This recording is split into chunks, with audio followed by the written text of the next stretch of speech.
اعوذ باللہ من الشیطان الرجیم بسم اللہ الرحمن الرحیم السلام علیکم ناظرین، ٹائم ٹی وی کینیڈا سے میں بطول زہرا آپ کے ساتھ پروگرام سیدہ فاطمہ الزہرا سلام اللہ علیہا کا علمی اثاثہ لے کر حاضر ہوں۔ ناظرین، ہماری گفتگو بہت بہترین انداز سے چل رہی ہے اور ہم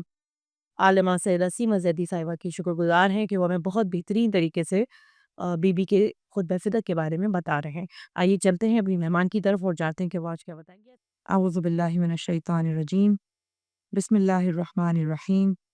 الحمد للہ رب العالمین والصلاة والسلام علی محمد وآلہ الطیبین الطاہرین۔ خوار گرامی، خطبہ فدق کے سلسلے میں جو معروضات ہم اپنی بساط کے مطابق پیش کر رہے ہیں، آپ یہ مت سمجھیے گا کہ جو کچھ بھی ہم نے بیان کیا وہ مکمل طور پر بی بی کے کلام میں موجود ہے، بلکہ ہم اپنی عقل و سمجھ کے مطابق بی بی کے اس عظیم الشان خطبے کا ایک ایسا جائزہ پیش کر رہے ہیں جو ہم اپنی عقل و سمجھ کے مطابق پیش کر رہے ہیں۔ بی بی نے تو بہت کچھ کہا، ہم اس میں سے کچھ آپ کے سامنے پیش کرنے کی کوشش کر رہے ہیں۔ آج ہم خطبے کے جس حصے پر پہنچے ہیں اور جس حصے کا آغاز کر رہے ہیں وہ بھی ایک ایسا عظیم الشان حصہ ہے کہ جس میں بی بی نے احکام الہی کے فلسفے کو بیان کیا، اور واقعی جس طرح سے ہم بی بی کے اس خطبے کو سمجھ رہے ہیں تو اندازہ ہو رہا ہے کہ ایک مہربان مربی، ایک مہربان رہبر اور ایک مہربان رہبر کی ذات سے وابستہ اور منسلک بیٹی کہ جو بضعت و منی کی منزل پر ہو، کس طرح اپنے بابا کے بعد اپنے بابا کی امت کے لیے ہدایت اور رہنمائی کا ایک ایسا وسیلہ پیش کر رہی ہے کہ اپنی ذمہ داری کو مکمل طور پر ادا کرنے کے لیے کوشاں ہے۔ بی بی نے جہاں توحید اور نبوت کے ذریعے پوری عالم اسلام کی تاریخ میں تمام لوگوں کو متوجہ کیا، توحید کے جو معانی، نبوت کے جو معانی مفاہیم لوگوں کو بتائے، اب آگے چل کر وہ احکام الہی کے فلسفے کو بھی اسی بہترین انداز میں سمجھا رہی ہیں۔ یعنی اگر کوئی شخص واقعی عقل و شعور کے بلبوتے پر یا اس ادراک اور آگہی کے ذریعے یہ سمجھنا چاہے کہ مجھے پتہ تو چلے کہ یہ جو میں احکام الہی بجا لا رہا ہوں یا بجا لا رہی ہوں، ان کی علت کیا ہے، ان کا فلسفہ کیا ہے، اور اگر اسے یہ فلسفہ پتہ چل جائے تو یقیناً اس کی عبادت میں خلوص بھی پیدا ہو جائے گا، اور اس کی عبادت میں وہ محبت اور شوق بھی پیدا ہو جائے گا جو خدا اس کے لیے چاہتا ہے، اور اس موقع پر حقیقی معنوں میں وہ عباد اللہ کہنے کا حقدار بن جائے گا۔ لہٰذا بی بی نے مسلمانوں کی یا انسانوں کی اس پیاس کو بجھانے کے لیے احکام الہی کے فلسفے کو بھی بیان کیا۔ اب جہاں ہم احکام الہی کی بات کرتے ہیں تو احکام الہی میں بے شمار احکامات ہیں، لیکن بی بی نے جن احکامات کے بارے میں بتایا وہ بھی کافی ایک لمبی فہرست ہے، جس میں نماز، زکوٰۃ، روزہ، حج، عدل و انصاف، اطاعت اہل بیت، امامت کا فلسفہ، جہاد کا فلسفہ، مصیبت، اطاعت اور معصیت پہ صبر کا فلسفہ، امر بالمعروف نہی عن المنکر کا فلسفہ، اور اسی طرح سے بہت سارے وہ اخلاقی عنوانات کہ جس میں والدین کے ساتھ نیک سلوک کرنا، صلہ رحمی، مہربانی اور بے شمار اور دوسرے احکامات کی طرف آپ نے روشنی دلائی۔ اور اس حصے میں جس طرح بی بی نے احکام شریعت کے فلسفے اور ثمرات کو بیان فرمایا، اسی طرح شرعی امور کی بابت اپنا بالکل دو ٹوک رویہ بیان کیا، یعنی حکم خدا کو حرف آخر کی صورت میں مان کر بصورت فرمان الہی نافذ کرنا، یہ بی بی نے بتایا۔ لہذا جو لوگ اس فلسفے کو سمجھ کر خدا کی عبادت میں آگے بڑھتے ہیں، یقیناً وہ فرمان الہی کو بصر و چشم قبول کر لیتے ہیں۔ لیکن اہل بیت علیہ السلام نے جہاں وہ ان تمام احکامات کے فلسفے کو جانتے تھے، لیکن بلا چون و چرا ان احکامات پر عمل کر کے تاریخ اسلام میں یہ بات رقم کر دی کہ پروردگار عالم کے احکامات کی بجا آوری میں کوئی ہم سے آگے نکل نہیں پائے گا۔ والسابقون السابقون اولئک المقربون۔ قرآن کریم کی آیہ مبارکہ بتا رہی ہے کہ وہ لوگ جو ہمیشہ نیکیوں میں پہل کرنے والے ہیں، یہ وہی لوگ ہیں کہ جو اس کی بارگاہ میں مقرب ہیں اور مقربین کی منزل پر ہیں۔ لہٰذا بی بی نے اپنے اس کلام میں فرزندان توحید کو حکم الہی کے وہ خوبصورت پہلو اجاگر کیے اور سمجھائے کہ ذہن انسانی اپنے پورے وجودی اسبات کے ساتھ ان احکامات کو بجا لائے تاکہ اس کی زندگی ایک ہدف بخش زندگی بن کر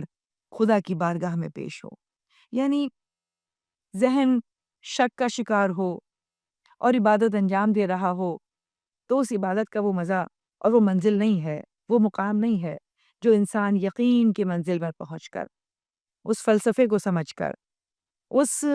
احکام کی علت کو جانتے ہوئے، اس کے سبب کو جانتے ہوئے جب پروردگار عالم کی بارگاہ میں کھڑا ہو تو اپنے پورے وجود کے اسبات کو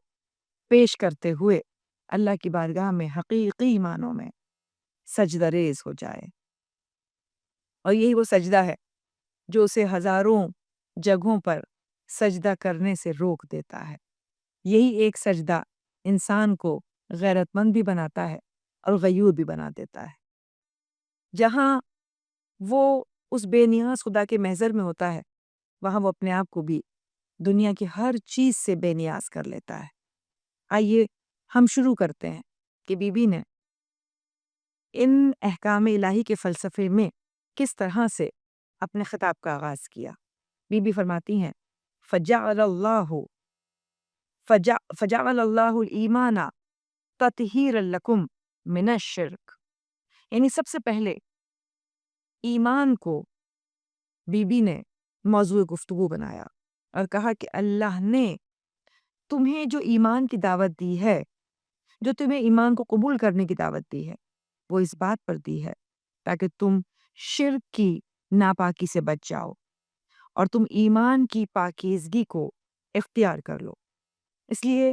کہ ایمان ایک ایسا چراغ ہے کہ جس کی روشنی میں انسان کبھی بھی کسی غیر خدا کو، کسی بت کو سجدہ نہیں کرے گا، اس کو اس خدائے حقیقی کے ساتھ شریک نہیں ٹھہرائے گا، اس لیے کہ وہ جان جائے گا کہ یہ ایمان جو اسے ملا ہے، اس نے اس کی آنکھوں کے سامنے اس بصیرت کو کھول دیا کہ میں جس خدا کی عبادت کے لیے اور جس خدا کو مانتے ہوئے اس ایمان کو قبول کر رہا ہوں، یقیناً وہ خدا ایسا خدا ہے کہ جو دنیا کے کسی بھی چیز سے اس کی برابری یا اس کا مقابلہ نہیں کیا جا سکتا۔ ایمان وہ دولت ہے، وہ وجدان ہے جو طاغوت کی نفی کرتا ہے، خواہشات نفس سے انسان کو دور کرتا ہے۔ لہذا ایمان فقط جان لینے کا نام نہیں ہے کہ میرا خدا کون ہے، بلکہ اسے دل سے ماننے اور اس کی باتوں پر عمل کرنے کا نام ہے۔ لہذا عبادت اور خدا کا تصور انسان کی فطرت میں شامل ہے۔ یہ ایمان جس کی طرف دعوت دی گئی، یہ اسی فطری جبلت کی طرف انسان کی رہنمائی کی گئی ہے کہ یہ تو ازل ہی سے تمہارے اقرار سے وابستہ ہے اور تم اس چیز کو حاصل کیے ہوئے ہو، بس فقط اب اتنا کرنا ہے کہ اس دنیا میں آ کر اپنے اس فطری جبلت کی طرف لوٹ آؤ اور اس خدا کے حضور سجدہ ریز ہو جاؤ۔ ہر زمانے میں لوگ مختلف خداؤں کی عبادت کرتے رہے، اور اپنی ضرورتوں کو ان سے مانگتے رہے، لیکن میرے مولا علی ارشاد فرماتے ہیں کہ اول العلم معرفت الجبار، سب سے پہلا علم ہی اس خدائے واحد کی معرفت کو حاصل کرنا ہے۔ جب تک انسان اس خدا کے محضر میں نہیں پہنچے گا، اس سے پہلے کچھ بھی کر لے وہ قابل غور نہیں ہے، قابل فکر نہیں ہے، قابل منزلت نہیں ہے۔ لہذا ایمان ایک ایسی دولت ہے کہ جو اسے شرک کی آلائشوں سے دور کر دیتی ہے۔ زمانوں میں جن لوگوں نے بتوں کی پوجا کی، اگر ہم ان کی تاریخ کو اٹھائیں تو ہمیں اندازہ ہوگا کہ کس کس طرح انہوں نے اپنی زندگیوں کو برباد کیا، اپنی زندگیوں میں بیجا خواہشوں کو پورا کرنے کے لیے چند ہوس پرست، نفس پرست لوگوں کے کہنے میں آ کر ان بتوں کو پوجا۔ حضرت یوسف کے واقعے میں اگر آپ ملاحظہ کریں تو ان کے زمانے میں جب وہ مصر پہنچ چکے تھے اور عزیز مصر کے مرتبے پر آ چکے تھے، اس وقت کے ان لوگوں کو ایک مقابلے اور مناظرے کی دعوت دی اور کہا کہ اگر تم سمجھتے ہو کہ تم جن بتوں کی پرستش کر رہے ہو وہ تمہارے خدا ہیں، تو آؤ دیکھو پروردگار عالم زلیخا کی جوانی کو کیسے پلٹاتا ہے، اس کی اس سن رسیدہ حالت کو کیسے جوانی میں بدل دیتا ہے۔ ایک نبی نے اپنی پوری حجت تمام کی کہ اگر تم بھی ایسا کر سکتے ہو تو تم بھی اپنی عمر کو پیچھے لے جا کر دکھاؤ۔ لہٰذا یہ ایک ایسی دلیل تھی کہ جس کے سامنے کوئی ٹھہر نہیں سکا، لیکن وہ کاہن کہ جنہوں نے اپنی آوازوں کے ذریعے لوگوں کو گمراہ کیا اور خود آواز پیدا کر کے ان مجسموں میں، ان بتوں میں لوگوں کو گمراہ کرتے ہوئے خدائے واحد سے گفتگو کرنے کا ذریعہ بنایا، وہ سب کا سب وہ جانتے تھے۔ یہی وجہ ہے کہ جناب یوسف نے کہا کہ دیکھو تم نے دیکھ لیا کہ خدا نے زلیخا کو جوانی بھی پلٹائی اور خدا نے زلیخا کی آنکھوں کو بھی بینائی عطا کر دی۔ یہ وہ معجزہ ہے جو خدائے واحد ہی کر سکتا ہے، تمہارے خدا نہیں کر سکتے۔ لیکن چونکہ تمہاری پوری زندگی جھوٹ اور جھوٹ معاشرے میں پھیلانے میں بسر ہوئی ہے، لہٰذا اب تم حق کی طرف واپس آ نہیں پاؤ گے۔ یہی وجہ ہے کہ وہ لوگ واپس نہیں آئے۔ ہر زمانے میں ہمیں ایسی بے شمار مثالیں ملیں گی کہ جہاں پر انسان جب جب خدا سے دور ہوا اس نے اپنی زندگی کو داؤ پر لگا دیا۔ لہٰذا بی بی یہ کہتی ہیں کہ صاحب ایمان کبھی بھی اپنے آپ کو شرک کی آلائش کا شکار نہیں ہونے دیتا، کبھی اپنے آپ کو آلودہ نہیں کرتا، اور وہ دو انسانی کمزوریاں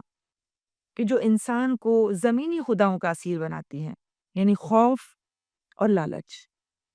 خوف کس بات سے کہ کہیں میرے پاس سے یہ سرمایہ ختم نہ ہو جائے، اور لالچ اس بات کا کہ مجھے اور زیادہ نعمتیں کیسے ملیں گی۔ ان دو چیزوں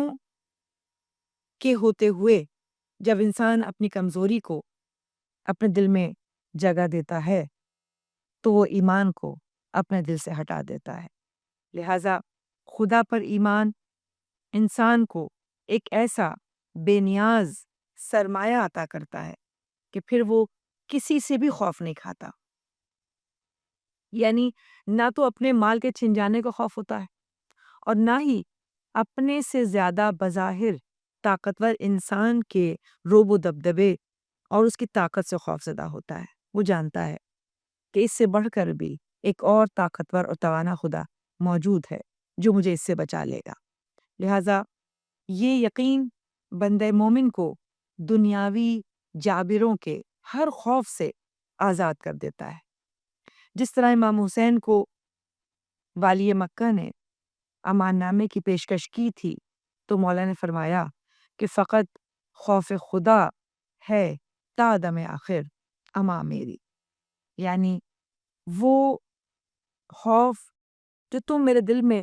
پیدا کرنے کی کوشش کر رہے ہو وہ تم میرے دل میں کبھی پیدا نہیں کر پاؤ گے۔ یہی وجہ ہے کہ نماز ایمان انسان کو وہ بے خوفی عطا کرتا ہے کہ انسان فقط خدا سے ڈرتا ہے اور دنیا کی کسی بھی چیز سے نہیں ڈرتا اور بے نیاز ہو جاتا ہے۔ اسی طرح وہ لالچ بھی انسان کے دل سے محو ہو جاتا ہے، اس لیے کہ جس کے پاس ہم وقت طاقتور اور توانا خدا ہو وہ کیوں مستقبل میں نعمتوں کے چھن جانے پر یا نعمتوں کے مزید نہ آنے پر اپنے آپ کو رنج میں مبتلا کرے۔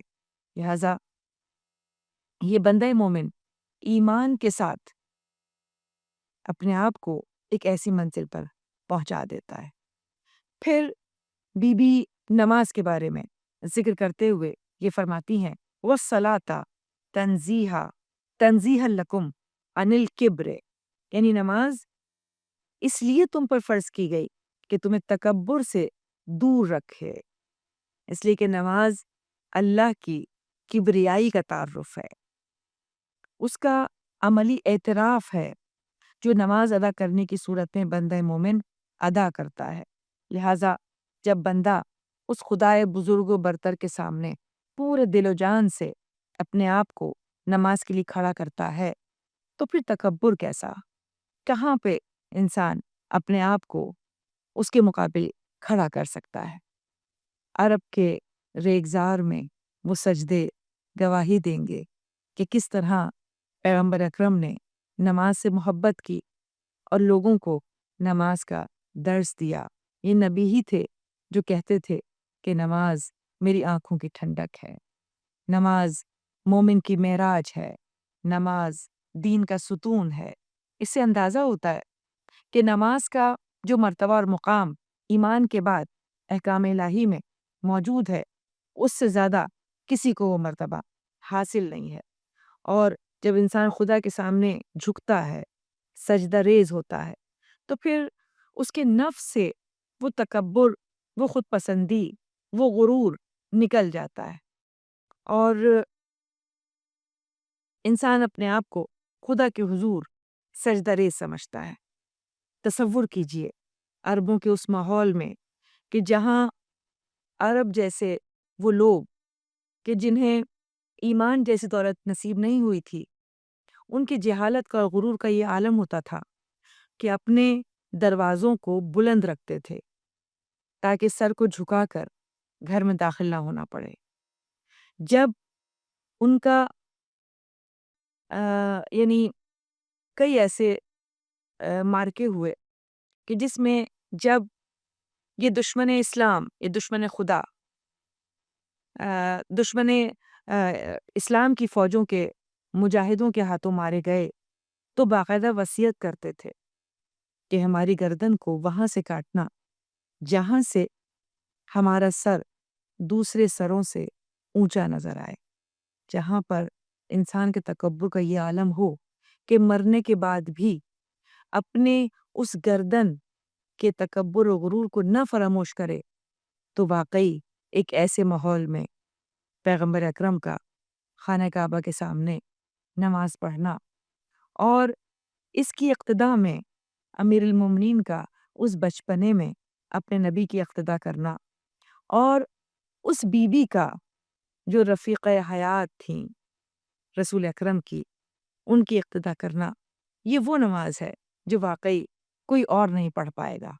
ایک ایسے معاشرے میں جہاں فقط یہ 3 افراد نماز پڑھ رہے تھے اور پوری دنیا ان کو عجیب انداز سے دیکھ رہی تھی، یہ وہ نماز ہے جو خالصتاً خدا کی بارگاہ میں پروردگار عالم کی عبادت ہی کے لیے فقط انجام دی جا رہی تھی۔ لہذا جہاں پر نماز انسان کو تکبر سے بری کرتی ہے، وہاں پر انسان یہ بھی جان سکتا ہے کہ نماز مصائب کو رفع کرنے کا بھی ذریعہ ہے، نماز دین کی آبرو بچانے کا ذریعہ ہے، شکر کا وسیلہ ہے، دین کا ستون ہے، شیطان کے سر پر کاری ضرب مارنے کا ذریعہ ہے۔ نماز کی زینت سجدہ ہے، اور سجدہ جب پیشانی سے ادا ہوتا ہے تو اس کی پیشانی پر ایک ایسا نشان چھوڑ جاتا ہے کہ جس کا نشان قیامت میں اسے نماز گزاروں میں شامل کرنے کی اہلیت بنا دیتا ہے۔ یعنی قرآن کریم میں ایسے نمازیوں کے لیے اشارہ ہے کہ ان کے سجدوں کے نشان ان کی پیشانیوں میں دیکھے جا سکتے ہیں۔ یعنی یہ نماز انسان کو قیامت کے دن بھی ایک ایسا تاج پہنا دے گی کہ جس کی بنا پر وہ دور ہی سے پہچانا جائے گا اپنی پیشانی پر اس سجدے کے نشان کی وجہ سے۔ یہ ایک عجیب و غریب روح کی سیرابی کا منظر ہوتا ہے کہ جب انسان اپنے آپ کو سجدے میں رکھتے ہوئے اس پروردگار عالم کی بارگاہ میں حاضر ہوتا ہے۔ گویا نماز بدن پر روح کی حاکمیت کا نام ہے، روح کی فتح کا نام ہے۔ نماز اس لیے نہیں کہ خدا ہمیں نہ بھلا دے، بلکہ اس لیے کہ ہم خدا کو نہ بھلا دیں، اس لیے کہ خدا نے تو ہمارے لیے وہ تمام کام مہیا کر دیا۔ خدا ہمیں نہیں بھلائے گا، لیکن ہم وہ کام کر جائیں کہ جس میں ہماری زندگی میں وہ عمل جو نماز کی صورت میں ہم ادا کریں، ایک ایسا عمل ہو کہ جو یہ بتا سکے کہ ہم نے اپنی زندگی میں خدا کو فراموش نہیں کیا۔ اور یہ وہ نماز ہے کہ نفس کے اضطراب کو سکون میں بدل دیتا ہے۔ تمام دنیاوی خداؤں سے بے نیاز ہو کر، تمام دنیاوی خواہشوں سے بے نیاز ہو کر حقیقی بندگی کا اعتراف اسی نماز کے ذریعے ممکن ہے۔ اس کے بعد بی بی زکوٰۃ کے حکم خدا کو بیان کرتے فرماتی ہیں وَالزَّکَاةَ تَزْکِیَةً لِلنَّفْسِ وَنَمَاءً فِی الرِّزْق، یعنی زکوٰۃ کو نفس کی پاکیزگی کا اور رزق میں اضافے کا سبب بنایا۔ دیکھیں، علماء دین بھی اس معاملے میں یہ فرماتے ہیں کہ نماز اور زکوٰۃ جہاں جہاں بھی قرآن کریم میں تذکرہ آیا ہے، اقیم الصلاۃ کا، وہاں پہ آتوا الزکوٰۃ کا بھی تذکرہ آیا، یعنی جہاں نماز اللہ کے حقوق کو ادا کرنے کا نام ہے، وہاں زکوٰۃ بندوں کے حقوق کو ادا کرنے کا نام ہے۔ لہٰذا اگر یہ بیلنس ہماری زندگی میں قائم ہو جائے تو ہم ایک جانب خدا کو خوش کریں گے نماز کے ذریعے، اور دوسری جانب بندوں کو راضی کر لیں گے زکوٰۃ ادا کر کے۔ لہٰذا بی بی نے اس زکوٰۃ کا جو سبب اور جو فلسفہ بیان کیا وہ یہ بیان کیا کہ اگر تم اپنے مال میں سے، یعنی عمومی طور پر زکوٰۃ کے مفہوم کو جب ہم لیتے ہیں تو ہم یہی سمجھتے ہیں کہ اپنے مال میں سے کچھ حصے کو خیرات کر دینا، جبکہ زکوٰۃ کا مفہوم بہت وسیع ہے۔ جو کچھ بھی ہمارے پاس موجود ہے، چاہے وہ علم ہو، چاہے وہ تقویٰ ہو، چاہے وہ نیکی ہو، یعنی کسی بھی طرح جو کچھ بھی ہمارے پاس ہے اس میں انفاق کرنا۔ اور خاص طور پہ چونکہ مال کے حوالے سے اگر بات کی جا رہی ہوتی ہے تو بی بی کہتی ہیں کہ یہ جو تم اپنے مال میں سے زکوٰۃ کو ادا کرتے ہو تو گویا تم اپنے مال کی طہارت کا انتظام کر لیتے ہو۔ اور پھر جس طرح سے قرآن کریم میں ایک ارشاد ہے خُذْ مِنْ أَمْوَالِهِمْ صَدَقَةً تُطَہِّرُهُمْ وَتُزَکِّیہِمْ، اے رسول ان لوگوں کے مال سے زکوٰۃ وصول کرو تاکہ خدا ان کو اس زکوٰۃ کے ذریعے سے پاک و منزہ کر دے۔ جب وہ مال میں سے کچھ حصہ ان غریبوں اور ضرورت مندوں کو دے دیں گے تو نہ صرف وہ اپنے مال کو پاک کر لیں گے، بلکہ اس مال کو جب وہ اپنے زندگی میں اپنے اوپر استعمال کریں گے تو گویا اپنے نفس کی پاکیزگی کا سبب بھی بنے گا۔ لہٰذا جہاں مال انسان کے نفس کو پاک کرتا ہے، وہاں بیجا خواہشات کو پورا کرنے کے لیے بھی انسان کو روک لیتا ہے کہ اس مال میں تو سب کچھ میرا نہیں ہے، بلکہ کچھ ان کا بھی ہے جو ضرورت مند اور حاجت مند ہیں۔ لہٰذا انسان اپنے مال و اسباب کو جمع کرنے کی فکر میں نہیں رہتا، بلکہ ہمیشہ یہ سمجھتا ہے کہ کچھ حصہ میرا ہے اور کچھ حصہ ان لوگوں کا ہے کہ جو میری طرف دیکھ رہے ہیں، جو میری اس مال کے لیے اصل میں حقدار ہیں۔ لہٰذا سخاوت کا یہ ایک ایسا سلسلہ ہے جو اگر جاری و ساری رہے تو غیر محسوس طریقے سے انسان کو معاشرے میں دینے کا طریقہ اور سلیقہ بھی سکھاتا ہے، اور معاشرے کے اندر سے غربت اور تنگ دستی کو ختم کرنے کے لیے بھی ایک پاورفل ہتھیار کے طور پر استعمال ہو سکتا ہے۔ لہذا بی بی نے یہ بتا دیا کہ گویا جن معاشروں میں زکوٰۃ ادا نہیں کی جاتی وہاں پہ مالداروں کی تجوریوں میں ذخیرہ ہونے لگتا ہے، وہاں پر امیر تر ہوتا چلا جاتا ہے اور غریب تر ہوتا چلا جاتا ہے۔ لہذا معاشرے میں ایک امبیلنس، ایک غیر متوازن صورتحال پیدا ہونے لگتی ہے، اور اس غیر متوازن صورتحال کو پیدا ہونے سے بچانے کے لیے ہمیں چاہیے کہ ہم زکوٰۃ ادا کریں۔ روایات میں آیا ہے حسنوا اموالکم بالزکوٰۃ، اپنی زکوٰۃ کے ذریعے اپنے مال کی حفاظت کرو، اس لیے کہ خدا نے یہ جو تمہیں مال عطا کیا ہے وہ قدیم الاحسان ہے، وہ بہت بڑا اجر عطا کرنے والا ہے۔ جب تم اس کی مخلوق پر اپنے مال میں سے کچھ حصہ جس کا تمہیں حکم دیا گیا ہے کہ تمہارا نہیں ہے، ضرورت مندوں کا ہے، جب تم اسے دو گے تو کیسے ممکن ہے کہ خدا تمہاری اس حاجت کو جس کو روک کر تم نے کسی بندے کی مدد کی ہے پورا نہ کرے؟ یہ ممکن نہیں ہے کہ خدا تمہارے مال میں فراوانی عطا نہ کرے، یہ ممکن نہیں ہے کہ خدا تمہارے مال میں برکت عطا نہ کرے۔ لہذا ہم بی بی کے ان اقوال کی روشنی میں ایمان، نماز اور زکوٰۃ کو اس طرح اپنی زندگیوں میں نافذ کریں کہ گویا واقعی اس حقیقی حق کو ادا کرنے کی کوشش کریں جو دین اسلام کے ذریعے ایک بندہ مومن پر اللہ نے لاگو کیا، جو اس عہد و پیمان کے ذریعے ہم نے خدا سے باندھا ہے۔ لہٰذا ہم سب کی دعا ہے کہ پروردگار عالم اس فلسفے کو سمجھتے ہوئے ان احکام الہی کو بجا لانے کی ہمارے اندر توفیق پیدا کرے، اور ہم حقیقی معنوں میں ایک حقیقی بندے خدا بن کر ان احکامات کو بجا لائیں۔ والسلام علیکم ورحمۃ اللہ وبرکاتہ۔ ناظرین، اسی کے ساتھ ہی ہمارے پروگرام کا وقت ختم ہوا، اور میں اجازت چاہوں گی آپ لوگوں سے بھی اور اپنی مہمان سی مزیدی صاحبات سے بھی۔ انشاءاللہ اگلی نشست میں ملیں گے اور مزید جانیں گے آگے۔ تب تک دیکھتے رہیے ٹائم ٹی وی کینیڈا۔ اللہ حافظ۔